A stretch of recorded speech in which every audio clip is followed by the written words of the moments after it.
Selamat datang di To Be More Learning Center. Bersama saya, Bara. Saya akan melanjutkan pembacaan dari buku berjudul Meditation dari Marcus Aurelius yang diterbitkan oleh Naura Books. Buku 2, ditulis di antara kaum Kuadi di Sungai Granua. Awali pagi hari dengan mengatakan pada dirimu sendiri, hari ini aku akan bertemu orang-orang yang suka ikut campur, tidak tahu terima kasih, arogan, penuh tipu daya, penuh iri dengki, maupun orang-orang yang tak peduli dengan sekeliling mereka. Semua ini terjadi karena mereka abai akan arti kebaikan dan kejahatan yang sesungguhnya. Akan tetapi, aku telah menyaksikan bahwa sesungguhnya kebaikan itu indah dan kejahatan itu buruk, dan aku telah merefleksikan bahwa sifat pelanggar itu serupa dengan diriku sendiri, bukan melalui kekerabatan darah atau keturunan, tetapi berbagi dalam akal pikiran yang sama dan dari sumber keagungan yang sama. Oleh karena itu, aku tak bisa dilukai oleh satu pun dari mereka. Tak satu pun dapat mempengaruhiku dengan kejahatan mereka. Aku pun tak lagi bisa merasa marah terhadap sesama sanak saudara maupun membenci mereka, karena kita semua terlahir untuk saling bekerja sama, seperti halnya kaki, tangan, juga kelopak mata, serta baris gigi atas dan bawah. Melawan satu sama lain adalah hal yang bertentangan dengan alam, dan perasaan marah dan tindakan berpaling adalah perlawanan. Apapun itu, makhluk bernama aku ini terdiri dari tubuh, nafas, dan pikiran pengendali. Berhentilah membaca buku-bukumu, jangan menambahkannya. Itu tidak diperbolehkan. Tidak, berpikirlah seolah-olah kau hampir mati. Tubuh hanyalah terdiri dari darah, tulang, dan struktur dari jaringan saraf, pembuluh darah, dan arteri. Pertimbangkan juga nafas. Apa sesungguhnya itu? Hanya angin. Bahkan itu pun tidak tetap. Sewaktu-waktu bisa tercurah atau tersedot lagi. Menyisakan bagian ketiga, yaitu pikiran pengendali. Berpikirlah, kamu sudah tua. Jangan lagi kamu biarkan pikiran pengendalimu itu diperbudak. Jangan lagi tergerak oleh untaian benang layaknya boneka bagi dorongan diri yang egois. Tidak ada lagi kegelisahan pada masa kini atau kecurigaan akan nasibmu di masa depan. Pekerjaan yang ilahi penuh dengan keniscayaan. Semua itu menggariskan bahwa nasib baik tak bisa dipisahkan dari alam maupun dari perputaran dan pintalan benang kehidupan sebagaimana diperintahkan oleh sang takdir. Dari sanalah semua hal mengalir, dan semua ini melampaui kebutuhan, dan semua ini adalah demi kebaikan seluruh alam semesta, di mana kau juga bagian dirinya. Sekarang, setiap bagian dari alam mendapatkan kebaikan dari hal-hal yang diberikan oleh keseluruhan dan semua yang melestarikan alam itu. Kini tatanan alam semesta dijaga secara seimbang oleh perubahan unsur-unsur dan perubahan dalam senyawanya. Cukuplah prinsip-prinsip ini bagimu. Biarkan mereka menjadi doktrin konstanmu. Hentikan rasa hausmu terhadap buku-buku, sehingga kau tidak meninggal dunia sebagai penggerutu, tetapi dalam kondisi riang gembira, utuh sepenuhnya dalam diri hati yang penuh syukur kepada Sang Ilahi. Ingat telah berapa lama dirimu menunda melakukan hal yang ini, dan betapa sering dirimu mendapatkan kesempatan dari para dewa, tetapi tidak menggunakannya. Sekarang adalah saat yang tepat bagimu untuk memahami alam semesta, di mana kau merupakan bagian darinya, dan memahami pengelola alam semesta yang memunculkan dirimu, dan bahwa ada batas waktu yang sudah ditetapkan untukmu. Jika kau tidak menggunakannya untuk menghapuskan awan-awan yang mengelayut pikiranmu, maka waktu akan berlalu. Kau akan meninggalkan dunia ini, dan kesempatan itu tidak akan pernah kembali. Di setiap saat, berpikirlah dengan teguh sebagai seorang Romawi dan seorang laki-laki untuk melaksanakan tugas dengan martabat yang sempurna dan apa adanya, dan perasaan welas asih, kebebasan, dan keadilan, dan kosongkan pikiranmu dari berbagai pemikiran lain. Dan kau akan mendapatkan kelegaan ini jika kau melakukan setiap tindakan dalam hidupmu seolah hal tersebut adalah hal terakhir yang kau lakukan di dunia ini. Singkirkan semua pengabaian dan penyimpangan akibat nafsu dari aturan nalarmu, dan semua kemunafikan dan rasa cinta pada diri, serta ketidakpuasan terhadap apa yang telah ditakdirkan untukmu.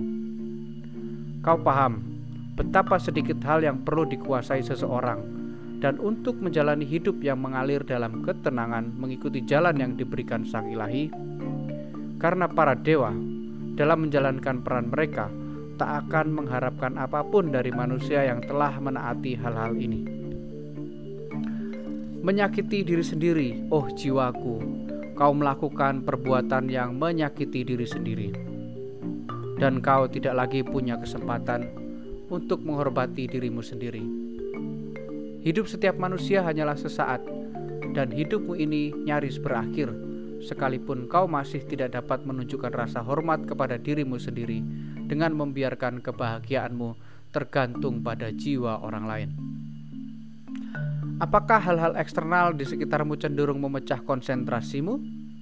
Beri dirimu waktu untuk belajar sesuatu yang baru dan baik, lalu berhentilah mengembara dan berputar tanpa henti. Namun, kau juga perlu menghindari terbawa ke jalan orang lain. Mereka yang terlihat sibuk tetapi tidak melakukan apa-apa, yang membuat mereka lelah menjalani hidup dan tidak memiliki tujuan dalam mengarahkan setiap gerakannya dan semua pikirannya. Seseorang jarang terlihat tidak bahagia karena tidak mampu membaca apa yang terjadi di dalam jiwa orang lain. Tetapi mereka yang gagal memperlihatkan jiwa mereka sendiri sudah pasti tidak bahagia. Ini yang harus selalu kau ingat. Bagaimana kodrat keseluruhan, bagaimana kodratku sendiri, hubungan antara kodrat yang ini dan yang itu, bagian apa dari keseluruhan yang seperti apa, dan bahwa tak ada yang bisa menghalangimu melakukan dan mengucapkan segala sesuatu dengan cara yang selaras dengan kodrat tersebut, di mana kau menjadi bagian tak terpisahkan dari dirinya.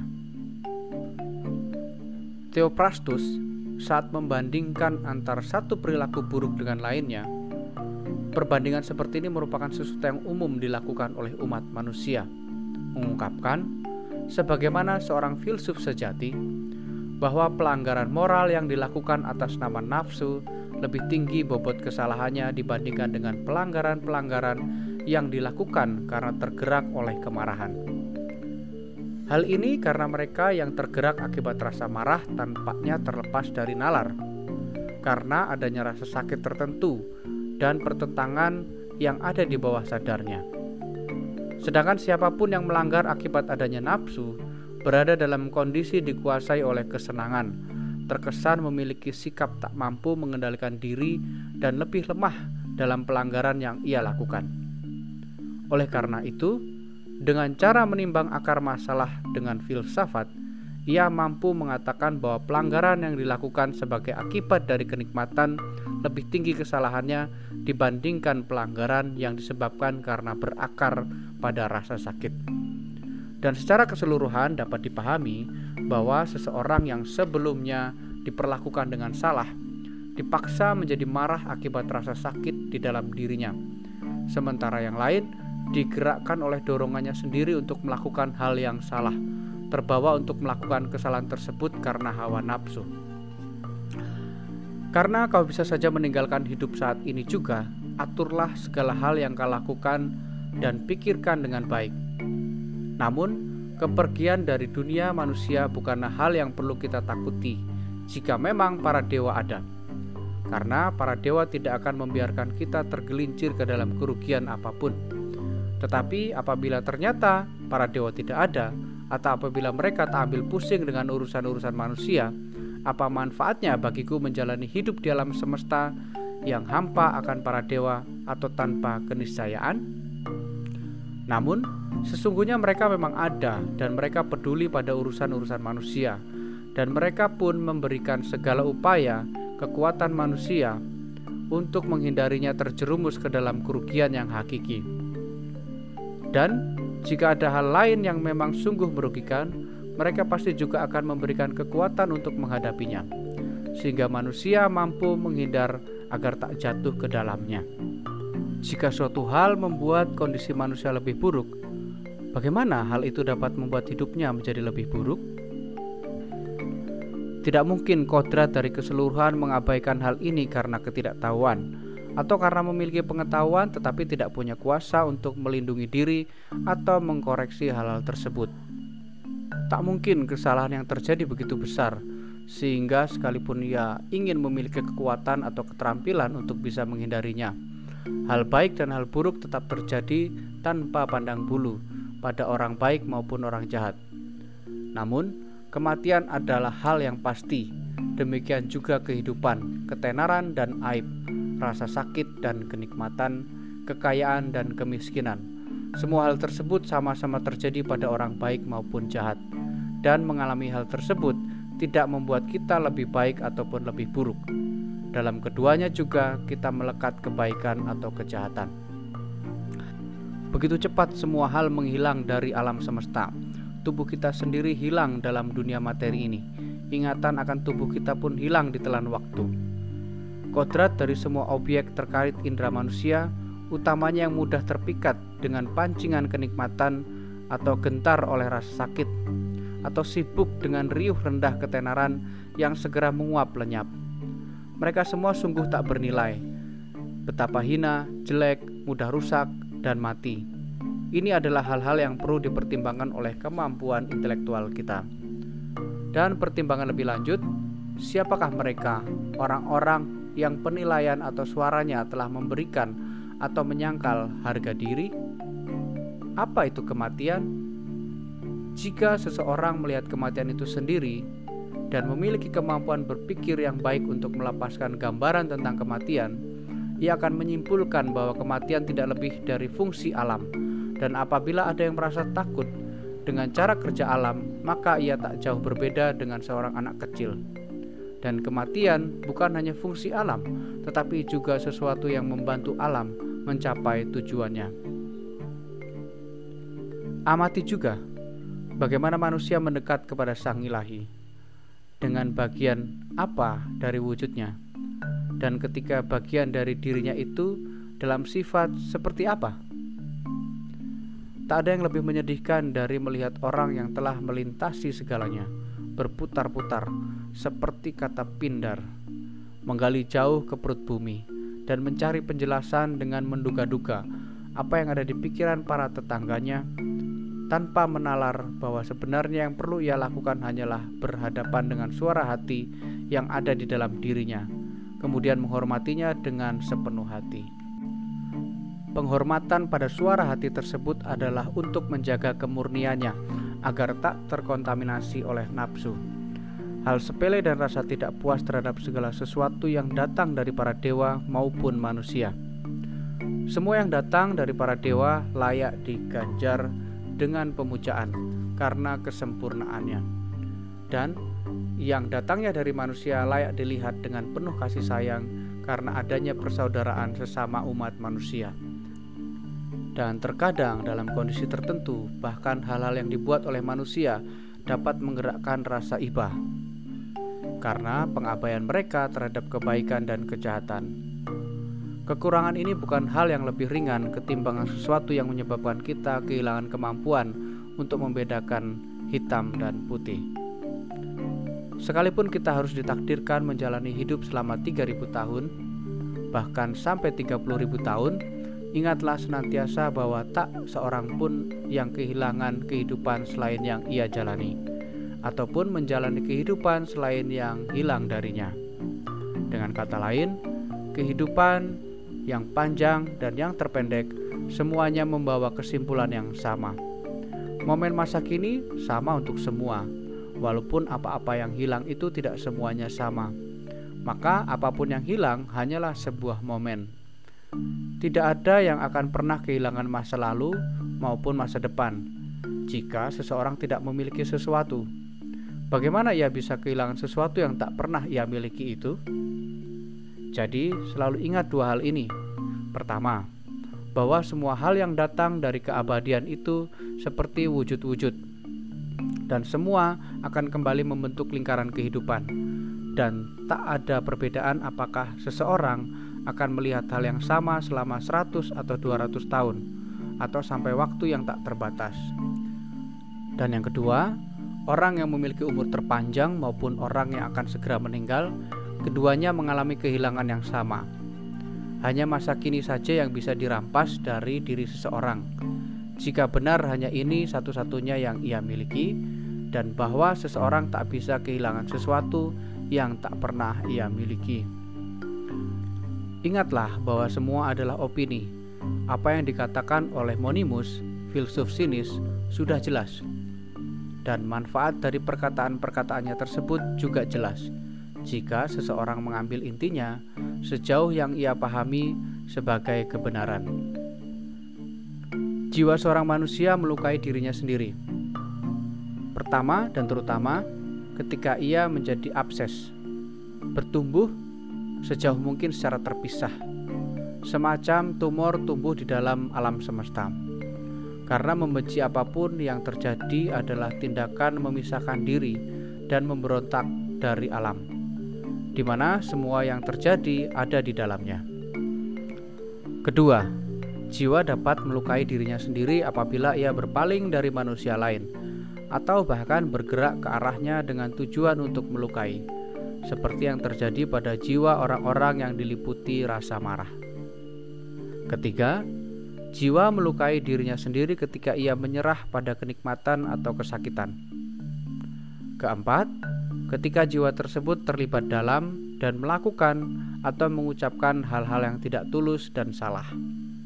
Kelima, setiap kali ia membiarkan tindakan dan impulsnya mengarah pada tujuan dan melakukan apapun tanpa perhatian sadar dan tanpa memikirkannya. Sedangkan tindakan yang paling remeh pun harus dilakukan dengan mengacu pada tujuan akhir. Dan tujuan dari makhluk rasional adalah mengikuti nalar aturan dari pola dasar yang paling terhormat dari kondisi yang mengatur, alam semesta. Dalam hidup seorang manusia, waktu hanya sekejap. Keberadaannya berubah, persepsinya berkabut, komposisinya dari seluruh tubuh akan membusuk. Pikirannya berputar-putar seperti angin puting beliung. Peruntungannya tidak bisa diramalkan, ketenarannya tidak jelas. Bisa dikatakan semua yang ada pada tubuh mengalir seperti sungai, dan apa yang ada pada jiwa adalah mimpi dan delusi, dan hidup adalah peperangan dan kunjungan ke negeri asing. Dan kehidupan setelah ketenaran adalah keadaan terlupa. Lalu, apa yang bisa menemani kita dalam perjalanan? Hanya ada satu hal yang bisa, filsafat. Akan tetapi, hal ini berarti menjaga keilahian yang ada dalam diri bersih dari pelanggaran dan tak terluka, menguasai kesenangan dan rasa sakit, tak melakukan hal-hal yang tanpa tujuan, tidak pula melakukan sesuatu dengan kepura-puraan dan kemunafikan, tidak merasa membutuhkan orang lain untuk melakukan atau tidak melakukan sesuatu. Selanjutnya, menerima apapun yang terjadi, dan semua itu sejatinya telah tertulis dalam suratan takdir. Dan pada akhirnya, menanti datangnya sang maut dengan pikiran yang riang gembira, seolah-olah semua itu tak lebih dari bubarnya semua elemen yang selama ini membentuk semua makhluk hidup. Sekarang, jika tak ada hal apapun yang menakutkan dari semua elemen tersebut, di mana setiap hal terus berubah terhadap yang lain, lalu mengapa seseorang perlu cemas menghadapi perubahan dan pembubaran semua elemen tersebut? Semua ini berjalan sesuai dengan alam, dan tak ada satupun hal yang buruk jika sesuai dengan alam. Bersambung ke buku 3.